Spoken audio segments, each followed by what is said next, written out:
Ganun. Oo. Sa pong ang renang babaeng Pilipinang dalaga na aking pagmamalaki. Yun po ang aking gustong ibigin or mahalin sa mundong ibabaw na aking kinagigiliwan. Isang Pilipinang dalaga. Yung girlfriend ko, morena, mabait, at Hindi yung ganun. yan. Isang mata lang. Siyempre papakit ka tapos ngingiti ka ng medyo ano. Isa lang, tapos medyo ngingiti ka. Ganon. Ay, isa pa. Patalingin na po, malayo na po. Yan na po yung tamang gagawin. Tayo tsaka dapat gawin. Pasad ka nga sa pagkain. Kaya minsan parang lumilipad, di ba? Harapin mo na yung katotohanan, Kuya Kirby. Yun yung Hindi, ready totoo. na po ako dun. Hindi pa ready, hindi ka pa handa. Kaya ko na po, kaya alam po sa sarili ko yun. Lahat naman po ng tao, lahat ng bagay na gusto nila nagagawa nila pag kailangan nila, tsaka kaya nila dahil kaya ko po, magagawa ko po yun. Hindi ka pa handa. Napagalitan niyo po ba ako? Ha? Napagalitan. Hindi ah. Kaya ko nga po dahil gusto ko ba't mo po inaano? Kaya ko, tsaka gusto ko magagawa ko. Maasa po ako na magagawa ko yun, kaya ako Okay. Naintindihan ko, walang masama na mag-girlfriend, mag-boyfriend. Ang kinakatakot ko kasi, baka anong mangyari, mabuntis mo, yung ano mo, yung mahanap mo. Wala pa tayong papakain pagka ganun. buti po ako nila lang. Hindi po sa akin na Kaya mo kaya i-handle yung ano, kumari. Meron din kasi akong isang kilala. Paano ko ba i-ano? Okay. Okay lang, meron lang akong ikukwento sa'yo. Mabilis lang. Tama po ba sa akin yan? Ha? Tama po sa akin. Oo, parang gusto ko lang malaman mo kung ano yung nangyari sa kanya. Parang gaya mo din, nagka-crush doon sa... Kasi hindi pa talaga din siya ready. Siya kasi parang may konting, ano pa, parang duman siya sa depression. Kaya, tapos so, nung nakita ko masaya siya na kausap niya yung girl, sinamahan ko. Ang pagkakamali ko lang, Kuya Kirby, hindi ko muna, sinangayunan ko siya sa gusto niya. Tapos tinulungan ko siya, nag-backup ako sa kanya. Ang problema, pagpunta namin doon sa girl, hindi naman pwede.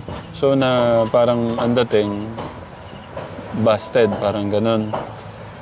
Sobra siya na-depress lalo. Ang iniisip ko, baka ganon din sa'yo, baka hindi mo kayang i-handle.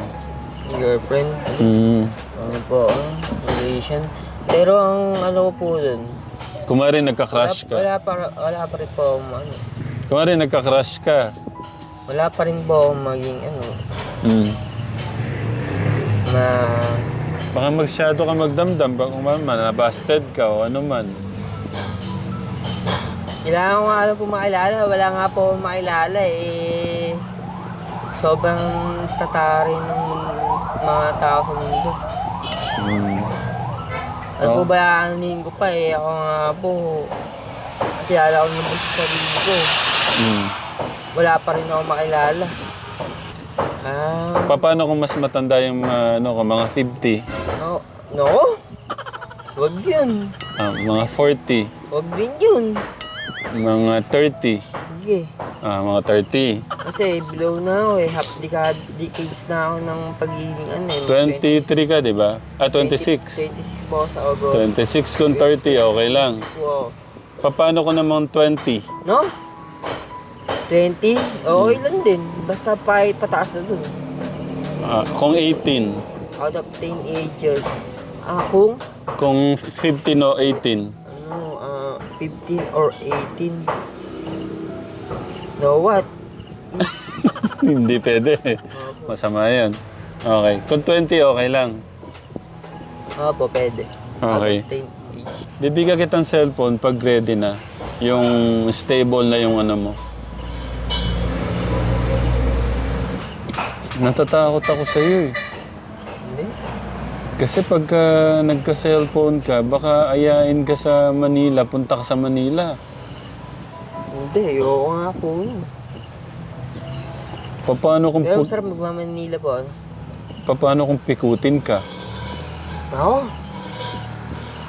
Oo, anong gagawin natin? Pipikutin ka. Mag-iingat po ako sa gagawin mo. Mag-i-decision po ako ng tama.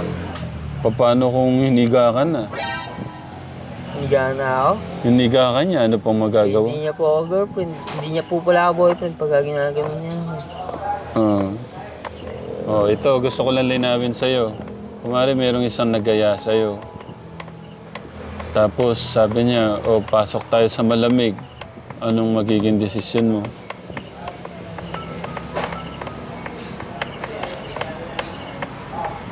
Alam mo ba yung malamig? Opo. Ba't alam mo yun? Baka naman po, siyempre mag-set po kami na kailangan ganito yung pupunta sa malamig, gano'n. Paano sige? Siyempre, sige, ano tayo, pagka,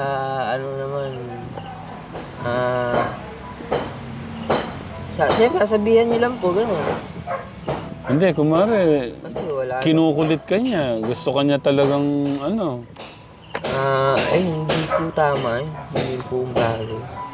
Sa pong maling yun, sa pong maling Kumbaga, gusto niya nang kunin yung katawan mo, hindi pa kayo kasal. Anong sasabihin mo sa kanya? Dangal, sabi mo nga. Opo. Anong sasabihin mo? Kinukulit. Kumari, kinukulit ka niya. Kung ako po yan.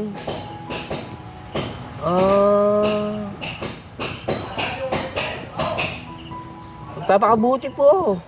Hindi nga. Hindi ba pwede yun? Mababait na mabait po ako. Susunod ka Mabuti din. ako.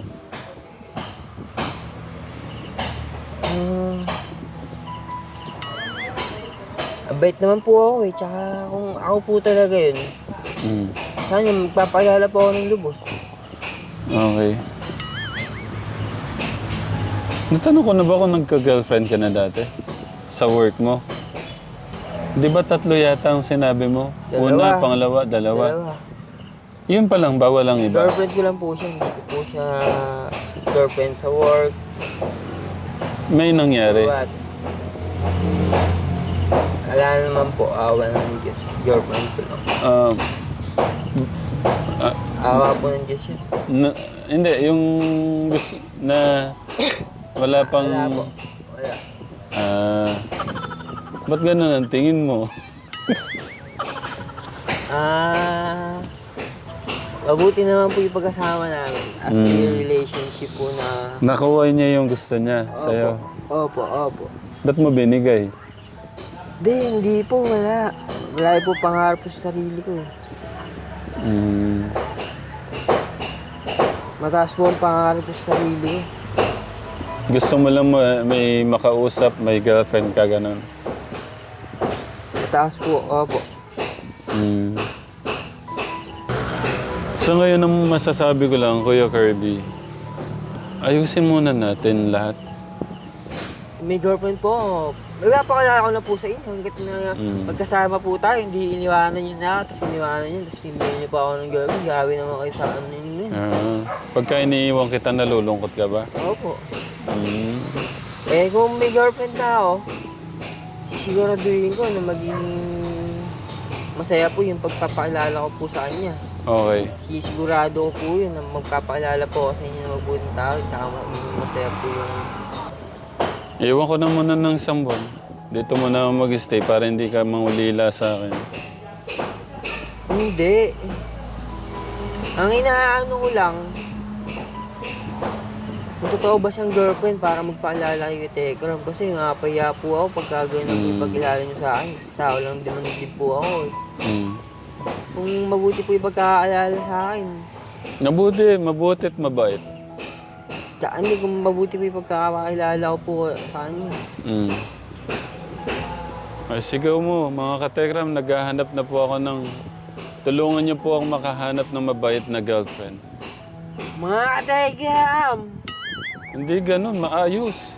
Mga ka-telegram, naghahanap na po ako ng girlfriend. Paano po ulit? Tulungan niyo po ako makahanap ng mabait na girlfriend. Mga ka-telegram, tulungan niyo po ako makahanap ng magapit girlfriend. Tsaka may maalala po kami sa Ramil na meron po ang girlfriend in nice kicks of friend girl as friend me. Mm. Po. Yun. Pambihirang Kuya Kirby. Ba't nanggigigil? Hindi makahintay. Hindi po. Girlfriend. Baka nanggigigil ka na. Kailangan po namin, ni Ramil. Hindi ako. Oh. Hindi, ako. Ako po yung mismo, ako po mismo dito yun. Mm. Gahanap po ako ng girlfriend. Pero yung cellphone, pag okay na yung inaayos natin dito. Opo. Wala ka sa... Tsaka na muna, Kuya Kirby. Pag okay na. Tingnan mo, pagka nakinig ka sa akin, hindi ka mapapahamak. Pagka sinunod mo yung gusto mo, mapapahamak ka. Tandaan mo yun. Kawawa naman po. Ano ginapubihan mo sa akin? Hindi naman. Hindi pa kasi time. Hindi pa okay. Pagka may trabaho ka na. Kasi akala mo lang kaya mo eh. Pero hindi pa talaga. Yan yung katotohanan. Akala mo lang pero hindi. Makinig ka na kay Tatay Ram. Mga tinatalo niyo po ako eh. Hindi. Alam mo lang gaano kita kalab. Ayaw kita mapahamak. Kaya gusto ko i-ready muna natin lahat. Mahal ka ni Tatay Ram. Kung mahal mo ako, sumunod ka sa Kung akin. napakilala po ako sa inyo. Tsaka na. Shoot kung may naalala nga po ako. Rinirespeto mo ba si Tatay Ram? Opo. O, makinig ka muna sa akin. Hindi po yung pagsipeto ako sa inyo.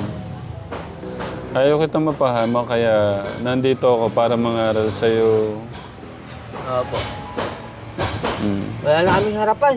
Natanggal na. Ay na pala, ang galing yan, no? So, paano? Okay na, ha? Huwag muna.